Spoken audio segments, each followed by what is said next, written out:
வந்து நம்ம அந்த ட்ரீமரோட அசோசியேட் ஆகிறப்ப நம்மளோட ட்ரீம் ரியாலிட்டியை நம்ம சேஞ்ச் பண்ண முடியுதோ, அதே மாதிரி நாம நம்மளோட ஆன்மாவோட ஹையர் செல்ஃபோட கனெக்ட் பண்றப்ப மட்டும்தான் நம்மளுடைய கரண்ட் ரியாலிட்டிய மாத்தி அமைக்க முடியும்.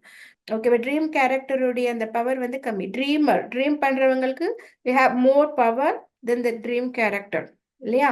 ஸோ அது மாதிரி தான் நம்மளோட ஹையர் செல்ஃப், நம்மளோட ஆன்மா வந்து 6th டென்சிட்டியில இருக்க பியூர் கான்சியஸ்னஸ். அதோடைய ஞானம், அதோடைய பவர் பார்த்தீங்கன்னா இட்ஸ் மோர் தென் நம்மளோட இந்த கரண்ட் செல்ஃப்.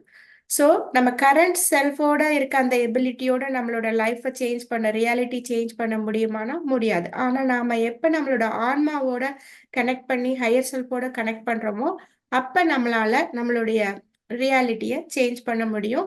எப்படி அசெண்டட் மாஸ்டர்ஸ் எல்லாம் அந்த மேஜிக் பண்ணாங்களோ அதே மாதிரி.